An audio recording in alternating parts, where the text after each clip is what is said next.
when I turned 21, it was definitely that year, really. It pretty much, my confidence was completely knocked. I had a vigorous routine with my hair. So I would get up, have a shower, lift it up, kind of get bodily in to make it look more puffier than what it was, and then obviously get the hair dryer, blow dryer. Yeah, it was absolutely controlling everything I was doing. Yeah. I must have spent hours and hours and hours just searching for like treatments and obviously what can I do to slow it down, delay it. I looked at both types. I looked at FUE, hair transplant, and FUT. So I went as far as actually booking a consultation. And obviously they put me on this medication. So I was on that for about 3 to 5 months. But that's when I knew I've got to now control the situation, because that is, now it's getting out of hand. If I could give any advice to kind of anyone who is going through it, like you said, no matter how long it takes, obviously for me it was 6 years, so it can take a hell of a long time to kind of get up to this stage. But since 2019, I said to my girlfriend, I said, this is the year that I'm going to shave my hair, accept it, and I'm going to become a better person. How's it going, everyone? And welcome to the Baldcafe podcast. This is the podcast where we share our stories about hair loss to help those guys out there who are struggling to get through it. Show you guys that it can be done. You can get through this. Today on the podcast, we've got Luke. He's joining us from the UK. How's it going, Luke? It's a pleasure to have you on here, man. I'm good, Harry. How are you? You're good? I'm fantastic. I'm doing really well. Yeah, listen, we're going to talk all about your story today. I know you said it's been a good few years. The journey's been going a long time. Let's go back to where it all started, right? So talk to me. How old were you back then? And how did you find out, for the first time, oh my goodness, my hair is falling out? Tell me about that moment. Yeah. So I was, I think I was, probably 16 when I first noticed. Wow. Yeah. So I think obviously with my friends group, I was looking at their hairlines, and then I was looking at my hairline. I was like, mine seems to be further back than theirs. And I think at that time it didn't get to me too much, because it wasn't like constantly on my mind. It wasn't like, I wasn't getting like the classic M shape at that stage. I was pretty much, I think I was more aware at 16. When I noticed kind of getting that, I had a higher hairline. I think it was more awareness back then. Right. Okay, so you were just comparing yourself, I guess. I don't know, maybe what, in pictures, or did people say something like, dude, your hairline's like...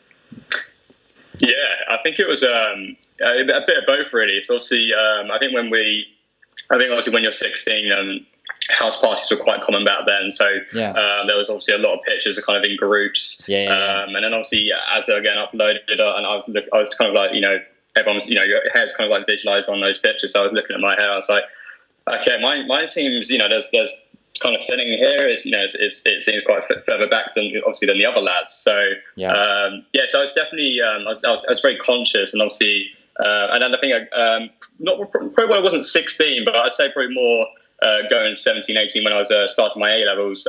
Then I guess the banter started to come in, right? So it was obviously like, your hairline's going back, or you're receding in the corners. It was I guess obviously banter to them at the time. I kind of you kind of laugh it off, right? So I think that's really kind of how I was aware, and obviously getting insecure about it. Insecure. So pretty young, right? 16, 17. Obviously, you're in what we call college before you're going off to university. The hairline's going back, and were you sort of looking around and feeling like, I guess being quite young, there can't have been that many people, I would have thought, sort of maybe in your friends group or in your classes going through the same thing. So I imagine it feels a bit. Yeah. Talk to me about that. I guess. Did you ever bring it up to any of your friends and say, besides the banter, because we know what it's like, right? Guys like to rip on each other, for whatever it is. It's just, it's what people do. Did you ever talk to any of those guys and say like, it's all fun and games, but dude, like this, my hair's falling out, ask for advice? Not at all. Yeah. So I pretty much, I wanted to kind of, make it look like it doesn't bother me. So, in a sense that, if they're not getting a reaction, then eventually, it's going to calm down.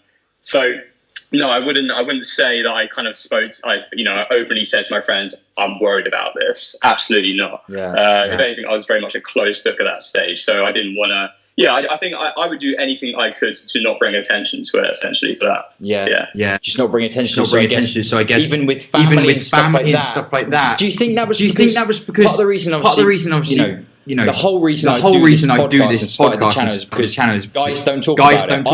I didn't want to talk to people about it. I wasn't going to go to my friends like, hey, my hair's falling out. I don't know what to do about it. It would never happen. So you kind of deal with it alone. Like you said, we talk a bit. You hit Google. Obviously, a lot of guys go on the internet. That's why it's so good to get this stuff out there on YouTube, on the internet. Do you think a part of that as well?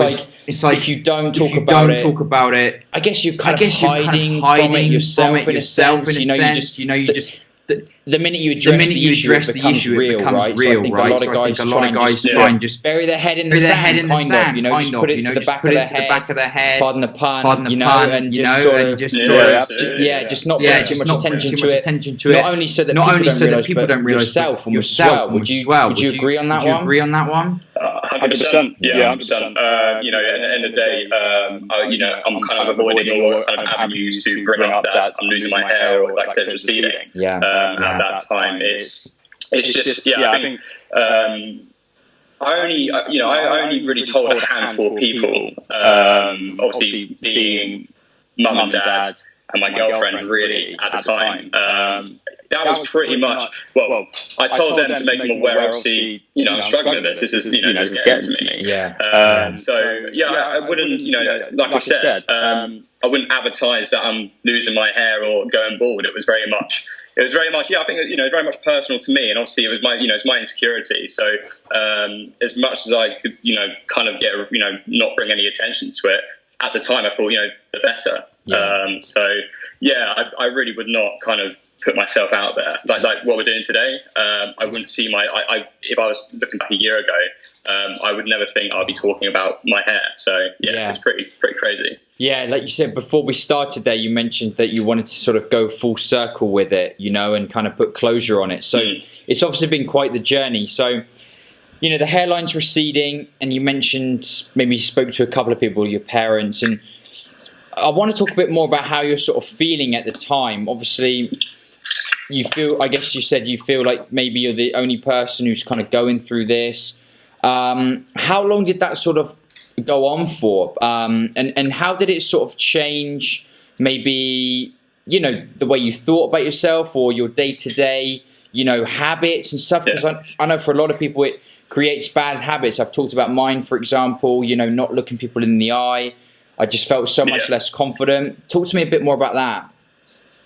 Absolutely, yeah. So I think if we go to how I felt very negative about myself. So obviously, because I think when you wake up, you want to look in the mirror and you think, I want to say I look good. That makes sense. And when you have an insecurity, which is so visual to everyone kind of outside, you're just like, it's crap, essentially. So I would pretty much, I think from kind of from an outside perspective, it would get me down. I would feel sad about it. Absolutely. I think kind of looking at it from that point of view, I felt I didn't feel confident in myself. That was it. I think the self-confidence was so dented, and obviously, because I wasn't taking control of the situation, I was letting it control me. So my daily habits would be, for example, I wouldn't go swimming. I would turn down social events.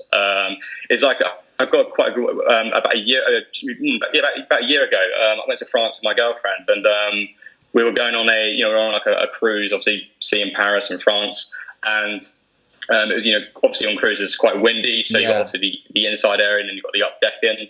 So I spent most of my time inside because I was like, I don't want to get any wind in my hair, even though it was literally just me and my girlfriend. So it was absolutely controlling everything I was doing.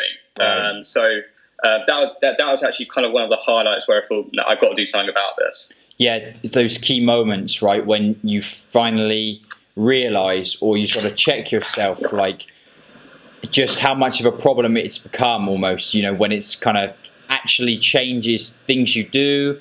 It controls you. Like you said, it has full control. Yeah. And I think, like you said, it comes a lot down to the insecurity of it all. And but I think we need that. I think if there's anyone listening in that, you need those moments, I think, to kind of, like I said, almost check yourself, and think like, wow, like, am I really going to do this for years and years? Like, how long am I going to let this go on for? So I guess with you said it's sort of receding at the front here. What about the back? Was it going at the back as well, or was it just mainly at the front? No, so the back, my back's actually really quite thick. Yeah. It's literally just the front area here. I see. Yeah. It's kind of receding. But at the back, it was I wasn't crowning or anything at the back. Luckily it was just at the front. Yeah. Like I said, obviously, depending whether you're receding at the front, obviously losing at the back, it's exactly the same. It's end of the day. Yeah. It's the course of the nature of the cycle, isn't it? So it was. I think it's just massive. Like it was just alarm bells, really, because when I noticed that my hairline was receding, I must have spent hours and hours and hours just searching for like treatments and obviously what can I do to slow it down, delay it. I spent hours of research, and I look back now and I think how much time I must have wasted. Obviously, just looking around, hoping for the next big thing. I'm gonna grow a nice head of hair. Also, I'm gonna get my hair back. It was very much like trying to escape from the inevitable. So yeah. I mean, it's natural. You obviously, I did the same thing. You go on YouTube or go on Google and look for ways you can hold on to it. And unfortunately, a lot of the companies out there and stuff will sell you this false promise. We've heard it on the podcast before about the thing that I kind of promote here on Baldcafe and on the channel is like taking the medicine. It's like you take that tough blow that's harder to kind of realize it. Like, look, the best thing is literally I've just got to accept this. It's the initial part is much harder, but the bit that comes after is so much easier. But for a lot of people, it's easier to look for those ways to kind of hold on to it, because then you don't have to change in a sense. You don't have to go through that huge change, and also it's almost, you don't have to ignore. I feel like a part of it as well is you don't have to acknowledge it. You don't have to really look inside and ask yourself, like, why do I feel so attached to this hair, or why does it make me feel so insecure? And I think that's honestly, apart from the change in the way you're going to look, the big change in the look, I think that's one of the hardest things for a lot of guys, is looking inside and kind of acknowledging it for real and thinking, why is it making me feel like this thing that's hair, why is it making me feel so insecure? Because no one wants to feel like that, no one wants to actually feel Absolutely like, not. wow, I'm literally like in tears over my hair, over something like my hair falling out, or I don't want to go out in public when it's windy because I'm afraid that people are going to look at me and my hair looks like shit, or I look like shit, It's just exactly that. It's mind blowing when you really think about it. It's mind blowing. I think that's what makes a lot of guys so uncomfortable. That's how I felt. That I felt so uncomfortable, like addressing those issues. And I guess it has to come down to a lot of it of we're guys, right? We don't do that. Yeah. We're not going to sit around the table and talk about our feelings, like, oh yeah, I felt really sad today. It just doesn't happen, it just doesn't happen. No, you don't express kind of, I guess, I think vulnerability is something you don't really want to put on the table. That's a good word, yeah. Absolutely not. Yeah. You almost want to kind of have this hard shell that you're kind of indestructible from, nothing's going to put you down or make you sad or anything like that. So I guess I guess you can look at, maybe sometimes it can be, you don't want to dent your pride. But no, you go back to, like you said, obviously going back to obviously talking about, the change. And yes, it the end of the day, shaving your hair is a dramatic change in terms of appearance. There's no arguing that. But then I think what I've learned is obviously with that change, how you kind of, how your confidence is with that particular change. If you can kind of go out there and own it and, embrace it, it's going to be very easy from that particular point. But I can 100% relate to all the people losing their hair out there. That is not an easy change. That is not an easy thing to do. Yeah. Is to get the razor out and shave your hair or whatever, how you're currently feeling. Your thoughts get very clouded. So I can 100% relate to those guys, definitely. I mean, I'm no psychologist, but it's like the way people feel after they go through something like accepting the hair loss and shaving their head. It's almost like, when you can go to that place, and be vulnerable, like you said, I love that word, be vulnerable, and really think long and hard and like, again, I'm going to say it, check yourself. Why am I feeling like this? Once you can go to that place and you can tackle it head on and you just shave it off, it's just like the way you feel afterwards, is so like, it's amazing. I've made videos before talking about how it improves you, how it makes you a better person. And it's not, I'm not making it up. We've seen it time and time again. It really does happen. True. Yeah. Yeah, I felt, when I did it, I couldn't, honestly, I could not believe how good I felt. It's the minor things that changed, like, my posture, I was more straighter, I was kind of, I wanted to go outside, I wanted to, do all these, go swimming, because I didn't have to worry anymore, I could go camping now, and I'll wake up and think, I was going to see I haven't had a shower in 2 days, I can't fix my hair, I didn't, there was, because when I thought, gee, I got like a new life now, really. Yeah. I know it's mad as that sounds. It's so true, because your insecurity is now, you've done something about it, and obviously, now you kind of be proud of yourself and be confident, and be like, there's no mask. This is now me. Yeah. If you like, take it or leave it. Really, that's the way I looked at it. 100%. Yeah, so it was. I think, that was. If I could give any advice to kind of anyone who is going through it, like you said, no matter how long it takes. Obviously, for me, it was 6 years, so it can take a hell of a long time to kind of get up to this stage. But when you do go, when you go bypass it, and you're not wearing it, and you shaved your head. You're going to see the benefits, 100%. Yeah, no, I totally agree. Once you can go to that place, and it's really surprising. You do surprise yourself. Listen, let's talk about a little bit more about that period of time then, that when you went from the Googling to now, and sort of, I think the next thing to talk about that could helpful for people is how you got to that point, right? Because for some guys, when you're at the lowest point, it honestly seems like it's the worst thing that's ever happened to you, and you're never going to get through it, So talk a little bit more about, what you were sort of looking at, whether you were sort of serious about looking at any of these options, and how it kind of slowly, you kind of changed that sort of mind frame and said, hey, I'm just going to go for it. Yeah, absolutely. So, so when I was doing my research, I think we'll start with treatments first. So when I was doing my research, and I was kind of looking at obviously treating my receding hair, I think there was two which kind of really stood out. So obviously the first one was a hair transplant. I think purely because out of everything that's out there, it's got the highest success rate, and it looks natural. So I actually. So I looked at both types. I looked at FUE, hair transplant, and FUT. So I went as far as actually booking a consultation with I think it was Harley Hair Clinic. I think I went for, and so they obviously your initial stage, obviously they asked for images of your hair, which I wasn't comfortable doing because I didn't want to expose. Wow, yeah. As mad as obviously it's going to a hair transplant, I didn't want to do that. So even that took the courage to kind of obviously take the image of me showing my receding hair.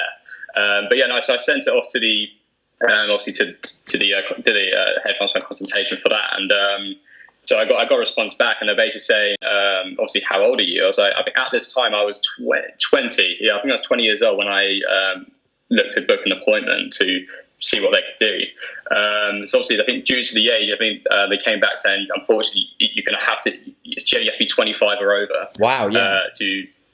You've got to be 25 or over because they have to like judge your pattern baldness essentially over time. So they think I think 25. It can vary, but I think from what I've heard, like 23 to 25 is when they generally would kind of take you seriously and obviously take that on. So so when I heard that, I was just like, shit. I've got 5 years since I can even think if I can have a hair transplant. So that kind of sent me into panic mode.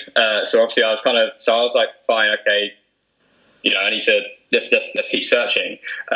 So I wouldn't say this really stood out to me. I think there's 3 options actually. The second option was micropigmentation. So obviously you still got to shave your hair and keep a clean look, but obviously you would have these. Essentially, it's just a tattoo of, I guess, a very clean, buzz-shaved look. But obviously the hairline would be fairly straight and obviously fairly low. So I didn't look into that too much, but it was an option at the time. So but I think that there was quite a lot of bad stories about it. How obviously the ink phase is like blue, etc. So I think I was having the idea that I'm tattooing my whole head was kind of put me off. So I didn't look at that too much. I think the third option, which I definitely did use, was minoxidil, so Rogaine. Right. So I used that for about, I'd say 4 to 5 months. 5 months, about 5 to 10 months. Sorry, 5 to 10 months I used that for.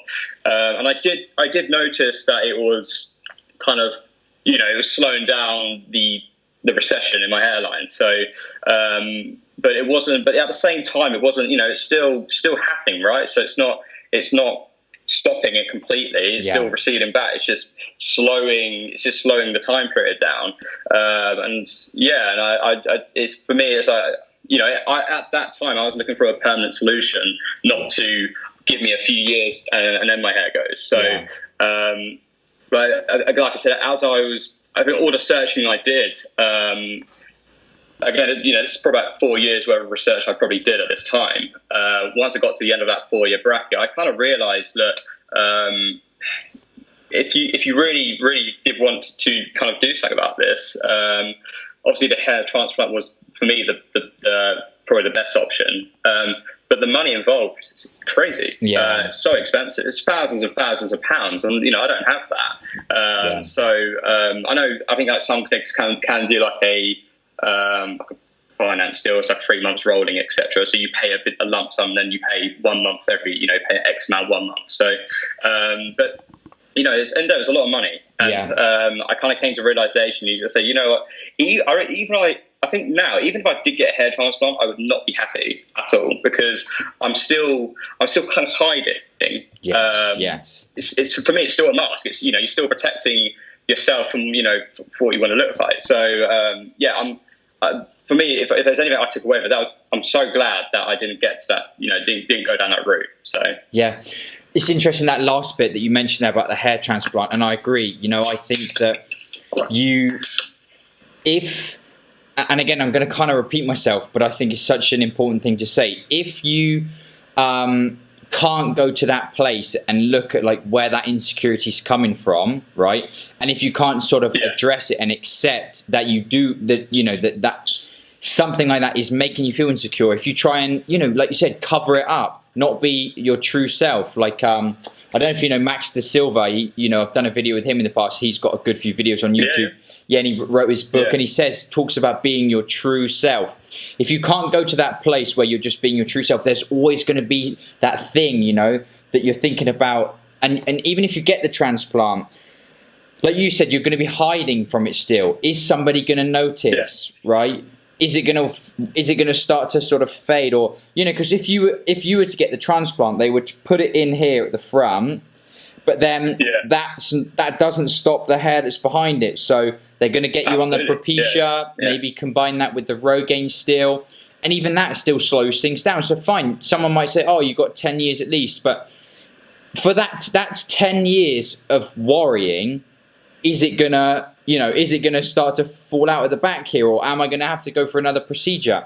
If you can't go to that place, where the insecurity comes from, then none of these things are going to solve that, because it's, like I said, that all of those treatments are never going to get you back to the point you were at before you realised that your hair was falling out, and you've never worried about, your hair falling out again.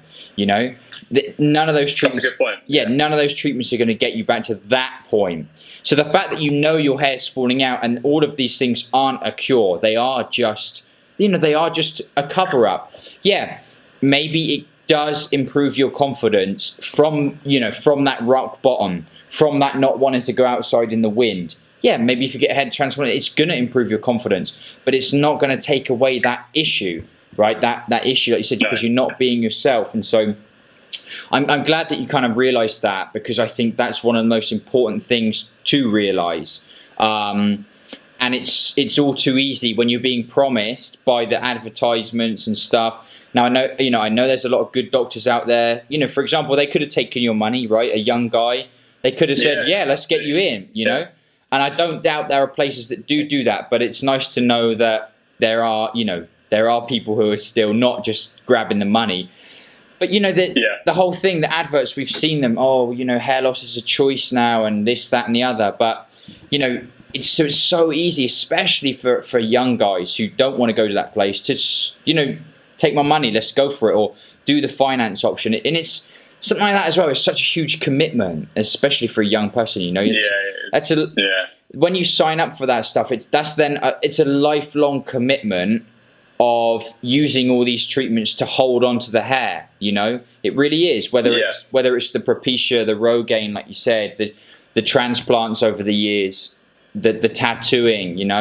It's such a commitment, and I think that's easy to sort of overlook, especially when you're young and when you're at that rock bottom, sort of mind frame of, this is the worst thing that's ever happened to me.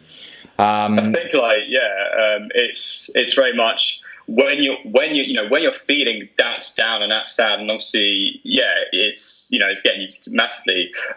You kind of get into that, I guess, that kind of desperation stage, right? Or I need to just help me, give me something I can do about this. So that's a very good point, actually. They could have quite easily signed me up, put me in, give me an analysis. This is what we're going to do. And like I said, definitely probably wouldn't have been the right decision, because I was too young at that time to obviously be considered. So I didn't think of that before. That's a good point. Yeah. You looked at those treatments, you decided, obviously financially it's a big commitment, and that then signing up for a lifetime commitment of trying to hold on to this hair and not being your true self. So how did you turn it around then? How did you start to put these thoughts of going down the sort of the transplant route and stuff into the acceptance route? Talk to me about that transition. Yeah, so this transition was quite. This is probably a very big impact. So obviously, I think when I was at my kind of pinnacle worst, when I was 20, going 21. So I've always been kind of very outgoing, obviously, having a good time, etc., and very social, I would say. And I think when I turned 21, it was definitely that year, really. It pretty much, my confidence was completely knocked. I was, like I said, I was sad. I was very upset by it, to the point, really, I thought, mentally, this is really affecting me. So what I did, I actually, I went to see a doctor because I was concerned about my mental health at the time. And when they kind of went through, obviously your feelings, what you're feeling like, and then they said the word, obviously, they kind of diagnosed me with depression. Wow. So when I heard that, and I was just thinking back, saying, wow, I've gone from being such an outgoing guy and happy, positive, to now obviously being diagnosed with depression. So that particular point, and like I said, obviously depression is caused by many things. But in my case, my hair was 100% the main trigger involved in that. So when I heard that, I was diagnosed with depression, also they put me on this medication. So I was on that for about 3 to 5 months. But that's when I knew I've got to now control the situation, because that is, now it's getting out of hand. Yeah. So yeah, that was kind of tough to take at that time, because from where I was so positive to now obviously being told I have depression. It was that was a very tough stage for me. So yeah, that is when I took control. So obviously what I said. That was probably coming to the end of 2018. So when it turned to 2019, I said to my girlfriend, I said, "This is the year that I'm going to shave my hair, accept it, and I'm going to become a better person." And obviously, be happy. That was the key. Be happy. Yeah. So I think January, February time. I was going to the gym a lot, so obviously I was doing other things as well, apart from obviously bringing my hair. So so I was working out, obviously trying to feel as good as I can.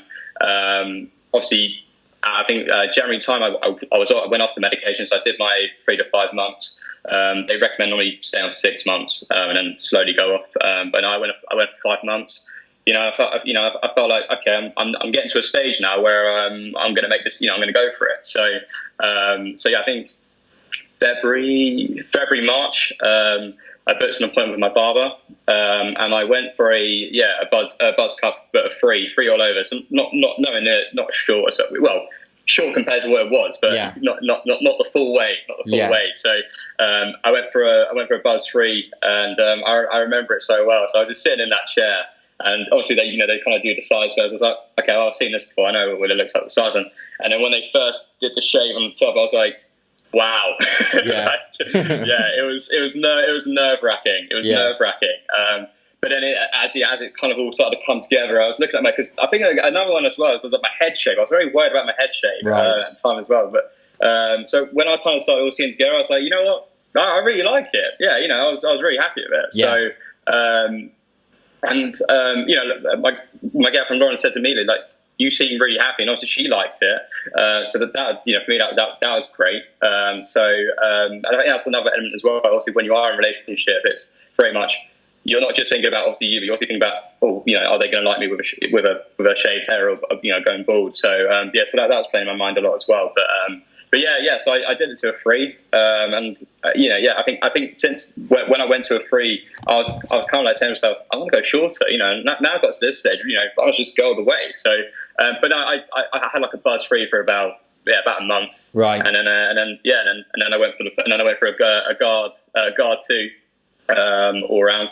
That was very short, and obviously, like I said to you yesterday, I did my own hair, buzzed it to a 1. So getting there.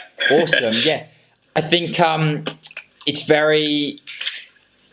just a natural thing where you go, you went in for that conservative 3 all over, right? She's like, I'm going to do this, let's go with the 3.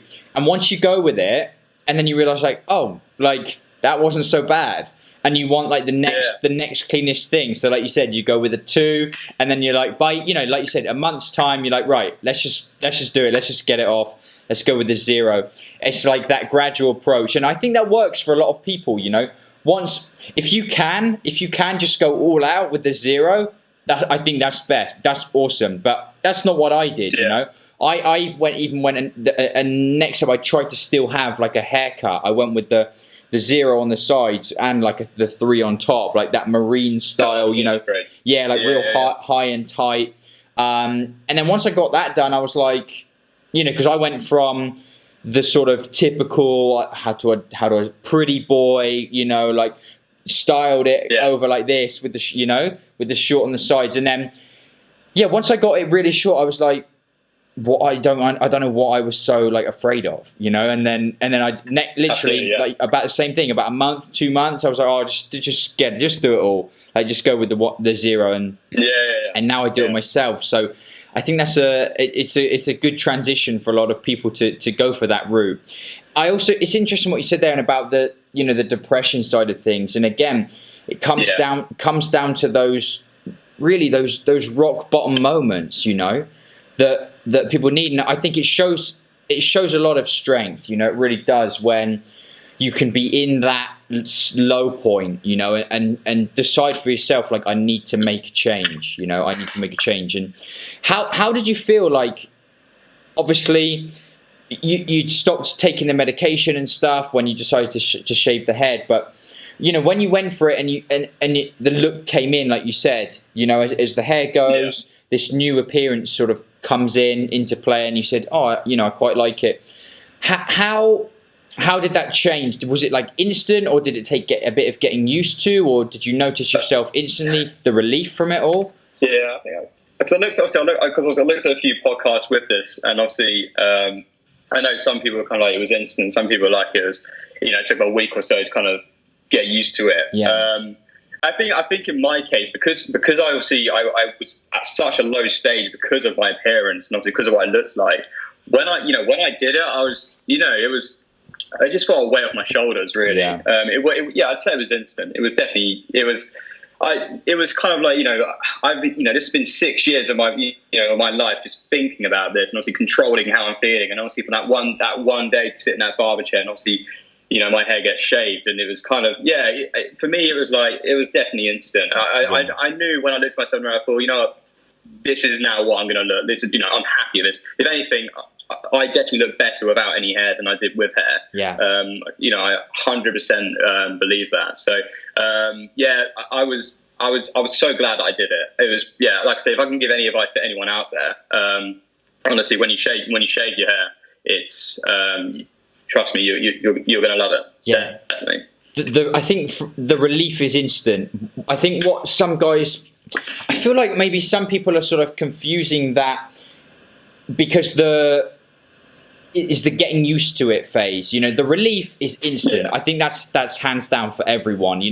Once you finally go for it and you realize there wasn't actually, I don't know, I was worrying way too much, right? Once the relief is instant, and then I think it's just, there is a period of getting used to it, of course, because it's a big change. But I think that's kind of what the sort of thing where people are saying it takes, a bit of getting used to, right? Like I said, maybe a week, maybe 2 weeks. But the relief, hands down, is instant. I think for everybody, I think, like you said, years of worrying about it, day in, day out, using these different products, and to finally go to that place and say let's just do it. Let's just get rid of it. It's such a good feeling.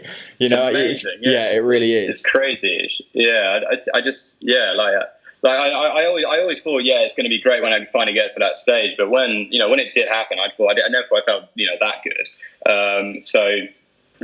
Like I said, I think absolutely. It takes definitely. Although the reef was instant, it definitely took me a few weeks to get used to it, because obviously, end of the day, I've now got no hair. So it's I'm kind of because before when I used to have hair, obviously. I had a vigorous routine with my hair. So I would get up, have a shower, lift it up, kind of get bodily in to make it look more puffier than what it was, and then obviously get the hair dryer, blow dryer, then get hairspray so I can put it in place so everything's rocking solid. Yeah. It was a good hour. It really was. It was a good hour. And from now I'm getting up in 2-5 minutes tops. So absolutely, mate. Yeah, it's great. It's crazy when you think about it, with the level of just the level of control. I think at the end that is a form of the way it's controlling you again. Just having to get it perfect, and then when you go outside, what's the weather going to be like? It's crazy. You plan so much around it. It's it's like when I went to Thailand about a year and a half ago. I didn't take my hat off. Pretty much. One, because it was hot, but obviously the main factor because I'm definitely hiding my hair, 100%. So I think I guess recently I went to the beach a couple of months ago, and I think my approach at the moment is obviously me with my hat in my hand. It's just basically to say I'm not hiding anything anymore. The hat's now in my hand rather than on my head. So an awesome metaphor. Just free from it all, right? On the windy beach as well. We all know how windy the coast is.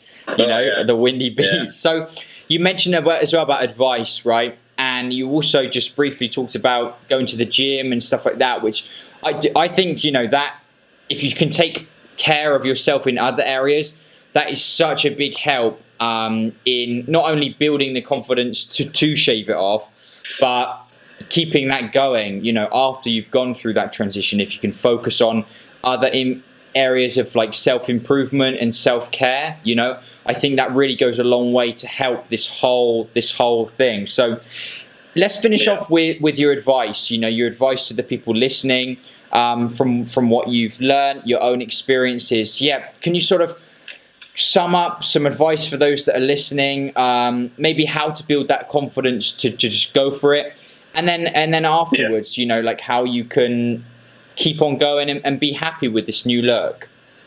Absolutely, yeah. So, you know, if I can give any advice to kind of, you know, the advice I would like to share is obviously, if you are feeling kind of down and upset about it, as much as it's so hard to obviously console it and obviously not talk about it to anyone, please do, because you are gonna get a lot of relief rather than bottom up, which is what I did. Yeah. And I'm pretty sure that was the main cause of my downfall, essentially, when I was really down. So I would definitely say, don't close people off. You know, they're there to kind of, you know, they're there to listen to you and obviously hear you out. So my one key advice really is obviously definitely don't talk about it. I know it's hard. I know it's an insecurity. I know you want to kind of shelter that and not really, you know, expose it to anyone. But you know, people will be nicer about it. 100%. You're not going to. Yes, you will.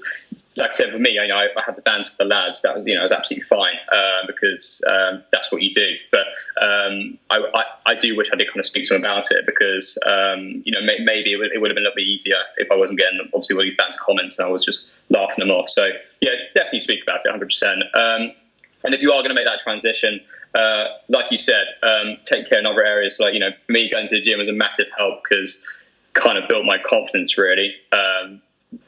Obviously, I put more focus into my body rather than obviously just my hair at that time. So I enjoyed I think definitely take up hobbies, or, you know, like I said, caring yourself in different ways. So that would be my kind of key advice. And I guess thirdly, just being honest with yourself, really. Like you said, in terms of time, doesn't matter how long it's going to take you. You will know that day when you're ready to do it. So don't worry about, it can be years and years to get to this stage. Because like I said, it took me 6 years to kind of get through that stage of where I am. So don't let that be a factor. You'll be ready you'll know when you're ready. Definitely. Yeah, you'll know when you're ready. Yeah. Good stuff, man. No, I completely agree. You know, look after yourself in other areas, and just know as well, I think you have to go to that place. You know, if you are I think if anyone is listening, watching, if you're in that rock bottom place where you feel like this is the worst thing that's ever happened to you, you know, you're never going to get through this, know that that's actually the first step, the most important point. That's the pivotal point, because something's going to come along, something's going to happen. The event, like you said, you're going to go on holiday and you're going to waste it. You're going to go to the theme park, or you're going to go out with your friends and you're going to have the worst time, because all you're going to be worrying about is your damn hair. And it's going to be something like that. It's going to be something like that makes you think, I need to change this. You know, I've got to address this demon, tackle it head on, and just go for it. You know, and once you can get to that place, you know, everything changes. Everything changes, and it's upwards from there. You know, it's upwards from there. Listen, Luke, I've really enjoyed this episode, man. Thank you so much for coming on. Thank you for having me. Like I said, it's been, you know, I think the platform you got right now is incredible. You know, is a help. It was definitely a massive help to me, and obviously, like I said, with your recent people you had, it's been a massive help to them. So, no, thank you. Thank you. Good. Yeah, thanks for sharing your story. You know, I think this has been an episode that a lot of people can relate to as well. You know, a young guy struggled with it for a long time, felt down about it, and you've come out on the other side, and that's what it's all about, sharing this. So I hope it helped you as well. You said this is like, you know, the final thing. You're gonna close that book now, and you want to pass it on, that positivity, to the next person to help them get through it. So, and I'm sure you've done that. So listen, thank you to everyone who's watching, listening. Like Luke said, if you want to talk to someone about it, you can obviously, you know, hit me up. I'll maybe put Luke's Instagram in the bio, so I'm sure some people probably have some questions. So we'll do that. And listen, this has been episode 24 of the podcast. I want to thank you all for watching, for listening, and we will see you in that next episode. Goodbye. I swear I like your style. Put you in Chanel cause it's just perfect for your smile. Girl, I swear for you I'd run the world, I'd run the miles. The way you look at me, I think I'm going insane. It's crazy how we started out to what the love you can't. You need me, say my name. Don't ever hesitate. It's 2 a.m. outside when I'm with you, I feel way too hard.